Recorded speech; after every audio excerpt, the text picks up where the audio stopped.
Okay, this is a conversation about the Ransackers Association, which promotes education and serious study for over 55s.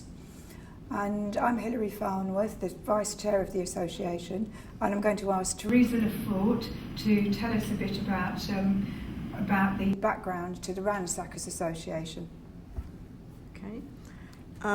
Some years ago, in the year 2000, I believe, a person called Vi Hughes, who was our founder person, started this project by lobbying politicians and so on and so forth, and in the end got better government for older people, Esme Fairburn, Learning and Skills Council and other funders to set up the first course at Ruskin College in Oxford to allow older people, 55 plus, with no educational background, because they left work when they were 14, 15 and 16 to they left school when they were 14, 15 and 16 to go straight into work. So then that was in 2004. We were able to be one of the first guinea pigs to run the course, be involved with the course, and we really set a premise there. And since then, 11 years later, 700 people have been through the project. And so what we're saying is, because of funding cutbacks and that we need to establish a learning in later life premise to get people to get governments and policymakers to include that older people had the right to learn in later life. So I'll go. Right, we've Teresa's explained how we've had 700 people doing these projects, and it's an organisation which is run by older people, for older people, and the age groups started at 55, no upper age limit. All the people that did the projects chose their own topic, and in most cases they'd had something in their life that they really wanted to study, a whole range of different topics, and 4 or 5 colleges worked with us over the last 10 years to run courses and give people some basic methodology, library study, how to use the computer, how to do your research on the internet, and then how to get your notes together and how to actually write your work up into a written project. So in the college libraries we have a whole store of these projects which were written by groups by different older people. And we've been doing a bit of research into the topics they chose, because we're always being asked, aren't we, Teresa, what topic did people study? Well, the first findings of our bit of research, which we have to say is not funded, we're looking for a grant to ramp this up and do it in a much bigger scale, but we've been looking through the projects that were studied at Ruskin College, Oxford. There were about 187 projects in the library there, and we found so far that the most popular sort of topic was historical, either biography, autobiography, 19th century, history of a different country, history of a particular group of people or a particular place. We've also found the second most important group of topics was social issues, and this has included issues which impinge on older people in their life, but it's also included things like crime, prisons, drugs, housing, all kinds of different social issues. So it's ongoing, our research into what topics do people study, and we've also done a series of interviews with the first 16 people that we've interviewed about their study. They had all done a 10-week course, which may or may not be the shape of these things in the future. They'd been residential at a college, and we've had some really interesting feedback, such as it opened a massive door for me, and it was an awakening in my life. I feel I can really do things now. So it did make a change to a lot of the people's lives, and we really believe that education and study for the people that want to do it is a real factor in successful later life. So I'm going to ask Teresa to tell us a bit more about the Ransackers background.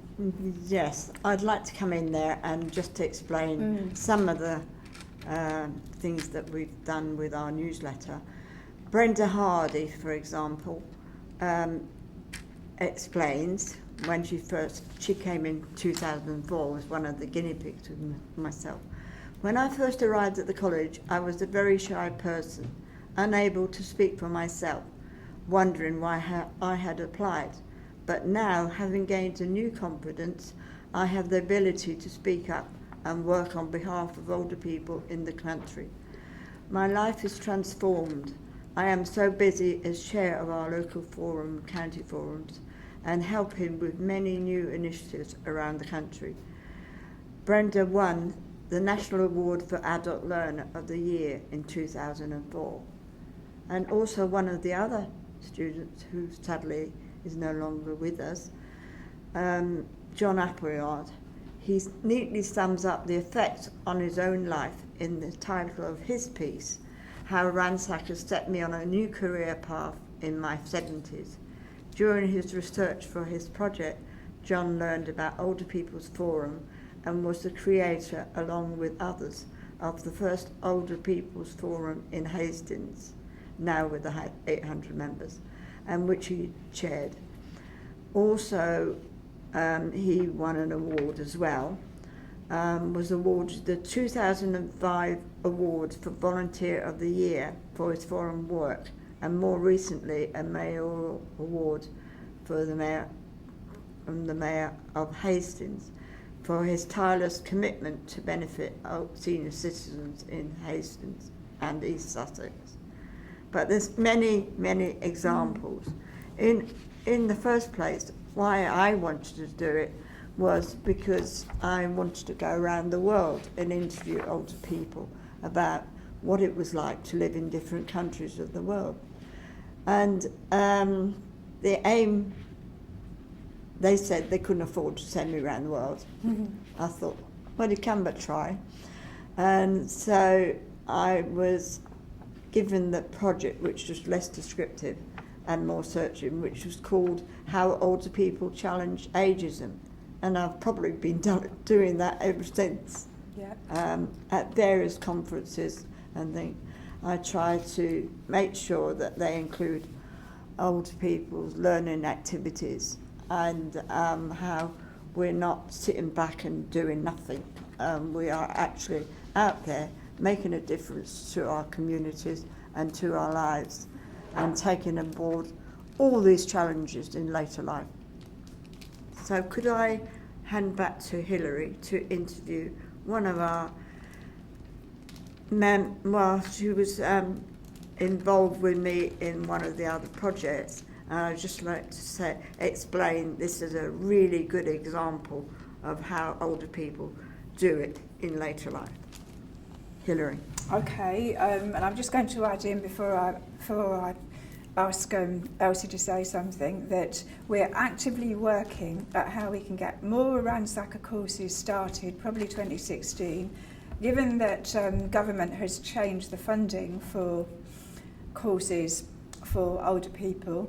We're looking at all the possibilities, and we're looking at whether people can get student loans or how they can fund themselves or how the colleges can fund them, because we know there are people out there that actually want to study as older people.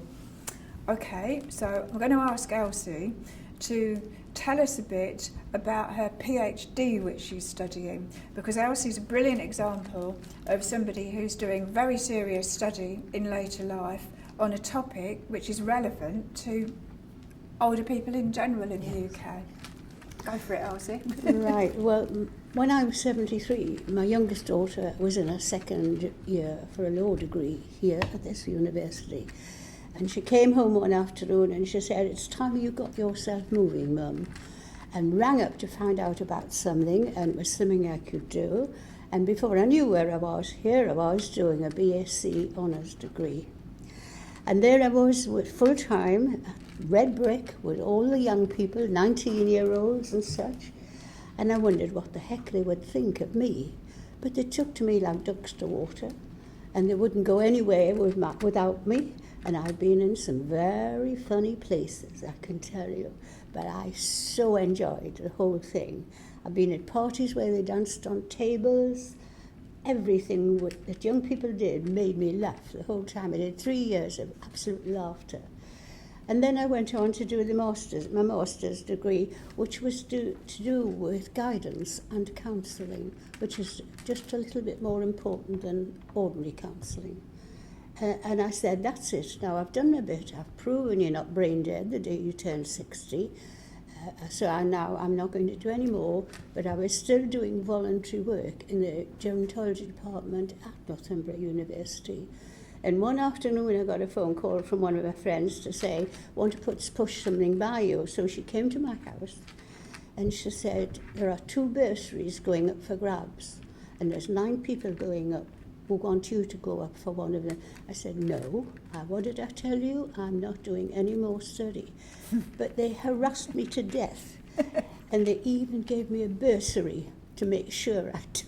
So once I said, I thought about it, well, there's 9 others, and they're young, bright young things, I won't have a cat in hell's chance of getting one, so all right, I'll say yes. And what happened? I got one. So then I had to start and think what I wanted to do. And for quite a long time I was quite angry about what Europe in 1998 said, that older people have a fundamental right to be involved in the planning of their futures. And we were euphoric. And then they all jumped on the bandwagon. All the boards included groups of older people and said, oh, well, we've got 50% and we've got 10% of older people. Brilliant. Then I find in my research that in almost every case, the boards were there, the older people were there, then all of the plans were made behind closed doors and brought to the table for us to rubber stamp. So tokenism is the only thing we can talk about. So although we were there, we had no say in the planning of our futures. So I decided to start a campaign, and my thesis, my 2 aims in my thesis, one is the influence of older people in policy making in the 21st century, and my second aim is the impact of that influence on older people. With this in mind, I provided white paper tablecloths, and I went around 5 places in Edinburgh, North East, West Midlands, London and East Essex. I provided them with white paper tablecloths and coloured poster pens. And I called this cafe-style information groups. And I had a series of small series of questions, semi-structured questions, which I asked each group. So I had the answers for the same questions everywhere. But I wouldn't let them tell me the answers. They had to write them down on the tablecloth. So everybody had a different colour. And then I gave them 3 sticky stars, and I said, walk around the table, pick the most important item on that cloth, and put your stars on. You put all 3 on one, you can put 2 on, 1 on, and that was it. So then I collected up these 5 paper tablecloths, and I had to work out what was most important to older people. And then also there were about 189 which didn't get stars. Equally important in its own way, but not quite so important as the starred ones. And from there on, I had to analyse the whole lot. I'm not really 89, I just look 89. And so here I am today. I've got about 3.5 months left to get my degree. I don't really care if I get my doctorate or not, to be perfectly honest. What I do care about is I did it. And I proved it's possible to be done. So I'm going to have a big party in October, whether I've got it or not, and I'm going to say, end of PhD party. And if you want to come, you're very welcome. That's great. Thanks, Elsie. And now we're going to go back to Teresa for some more about Ransackers. Right, how do I follow that? I'm not quite sure. Being heavily involved with many organisations, and Elsie and myself were involved with Better Government. We were on the Older People's Advisory when that was running.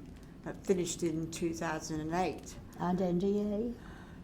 And we were also involved with the new dynamics of ageing. Heavily involved with lots of changes that we managed to come about. But today we're talking about Ransackers because I'd like to say a bit about how the association, the Ransackers Association, became involved.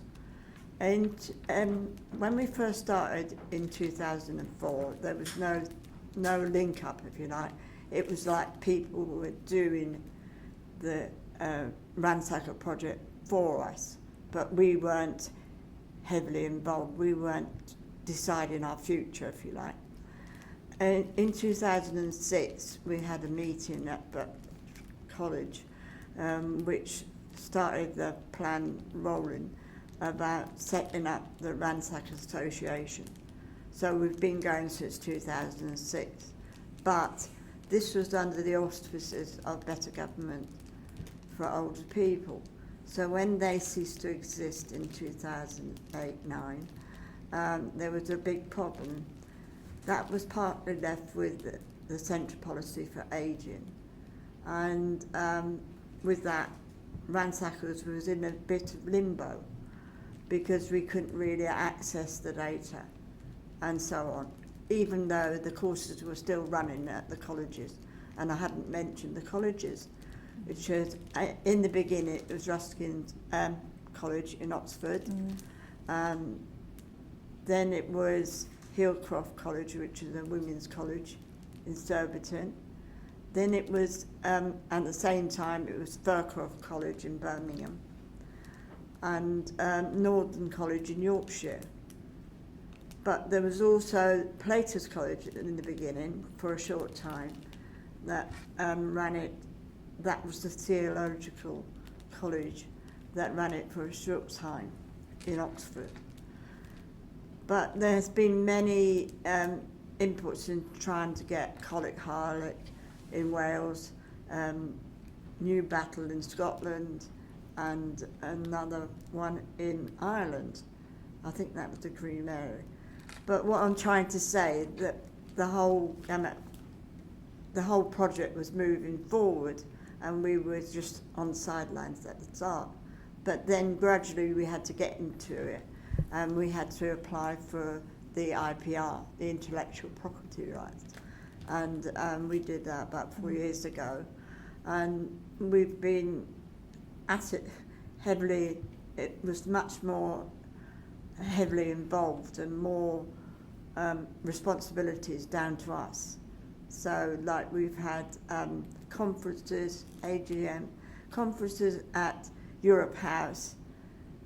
Last year it was called the European Dimension Older People. And this year is going to be at Ruskin College. And then we've had many speakers on various topics who've come along and given us their time and focused on it. And we've got many people, working people on our group supporting us as friends of Ransackers. But at this moment in time, we do badly need the funding support. So in that line, we're hoping to do 2 things next year, 2 out of 3. One is to apply for European funding to do an exchange project. Well, it's not called that, it's a senior learners project. That'd be the Erasmus one, wouldn't it? Yes, Erasmus 2. And then the other one is to process all our findings and to, because this is ongoing work that we're doing today and for the project, is collecting all that data. But we won't be able to collect 700 people's data, but we'll make a good start on it. It's work in progress.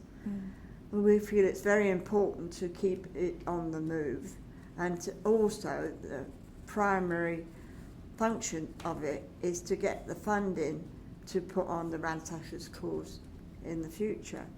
And we're probably going to call it Ransacker 2 because it's going to be slightly different from the original one. But I think it's important that we get that message across and we get the funding aboard. And also there's the campaign for learning in later life, which we're starting as well with other people. Yes, we're interested to hear from anybody over 55 who wants to do some serious study, didn't have a higher education after they left school, and is interested in principle in doing some sort of a Ransackers 2 course. We do have a website at Ransackers Association, so you can contact us via that. And we've got every hope that all the different talks we're having with colleges and with big players in the adult learning field and with BSG, people like that, British Society of Gerontology, that we will be moving forward, probably in partnership with some of these organisations, to get some courses off the ground starting in 2016, because we really believe, don't we, that older people who want to study but haven't really had the opportunity should be able to choose their own topic, should be able to go to a college, should have the relevant support to get stuck in and learn and move forward with the subject they've actually chosen, and should be able to write that up into something that can be printed, published and read by other people. And we're different to some of the other organisations out there because people choose what they're going to study. We're also organised by a committee of older people. We're all voluntary at the moment, so we are older people for older people. I think that's one of our unique features, Yes, isn't it, really? So here we are in 2015, and we've got big ideas for the future, and we're out there talking to people and networking and trying to take it forward.